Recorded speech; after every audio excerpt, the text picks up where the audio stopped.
Talk amongst yourselves, my unforgettable mother-in-law. October 12th, 1991. It was a Saturday. That evening, Mike Myers, one of the not ready for primetime players, appeared on Saturday Night Live in a character that would soon become one of my and one of America's favorite characters on the sketch comedy show Saturday Night Live, Linda Richman. She hosted a show called Coffee Talk, or as she would call it, Coffee Talk, because she was this big, brassy New York matron. She was an older New York Jewish woman. And she had the big hair, the big nails, the big dark glasses, the big sunglasses, and peppered her conversation with Yiddish words and phrases, and gave us the kind of folk philosophy that we like from women of that type. I immediately was drawn to her because she was my mother-in-law. My mother-in-law of blessed memory, Rosalind Cooper Schwartz, had a lot in common with Linda Richman. She had very similar accent and a similar logical kind of philosophy that she shared with everybody, whether you asked for it or not. And like Linda Richman, she's someone that you just don't forget. People automatically liked her a lot because she was such a big personality, just like Linda Richman. There was also a great similarity in her voice. And I imitated my mother-in-law quite often just because she had just this great voice. It was kind of a cross between Selma Diamond, if you know her, the actress. She later in her career appeared on Night Court, the TV show. A little bit of Harvey Fierstein, the stage actor, who's also been in a little bit of TV. I think the voice, the more contemporary voice that you hear now on TV that sounds kind of like her is in Big Bang Theory, Howard Wolowitz's always off-stage mother. We've never seen her, you just hear that voice. Howard!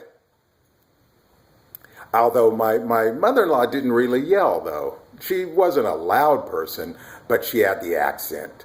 And she had kind of a gravelly voice. It wasn't a whiskey voice, you would call. It was from years of smoking cigarettes, big, long cigarettes. She finally quit after a heart attack. But it's those combination of voices.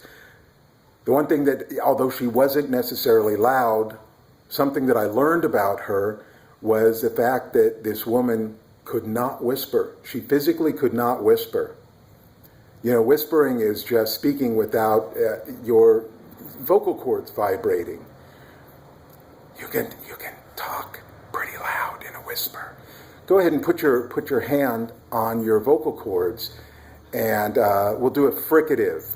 Do an F sound. They don't vibrate. Now do it as a voiced F sound, which is a V sound.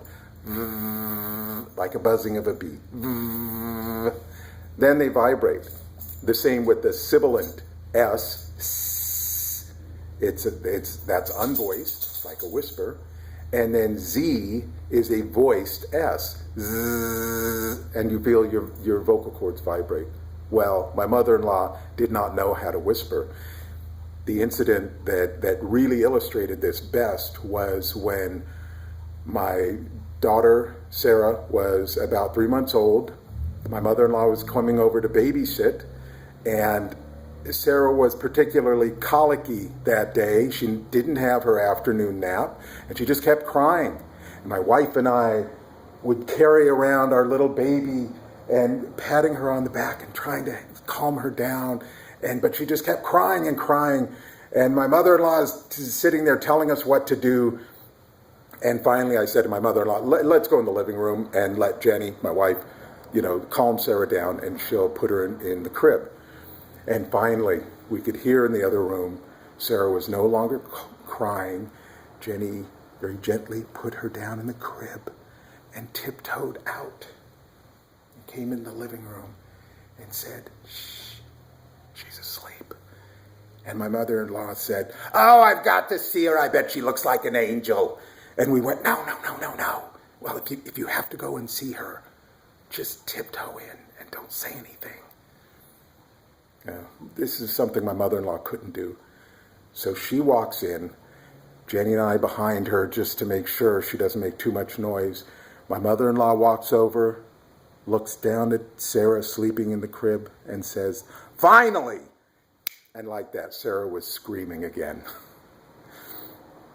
Now, earlier I said that Roz she wasn't a loud person, but she could be loud when she chose to be. Now, fast forward about 13 years, Sarah has grown up into a teenager, beautiful young woman, blossoming, and we had Roz over visiting, and Sarah was out with some friends, and then Sarah came in with her girlfriends in tow, and Roz says, "Oh, come here, Sarah, give your grandma a hug." And Roz was sitting down, and Sarah went over, and she bent down to give her a hug, and I saw Roz's hands go on Sarah's back, and then I saw her kind of feel on her back. And loud enough for the neighbors to hear, Roz yells out, "Oh my God, are you wearing a brassiere?" Sarah's friends died laughing. They never let her forget that. Years later, when Roz died, after the funeral, we came back to our house, and we all sat around, all the family sat around, and each one of us told our favorite Roz story, and that was Sarah's favorite Roz story. Roz was someone like Linda Richmond that you just would not forget. She was unforgettable, and that voice will always ring in my ears. Thank you very much.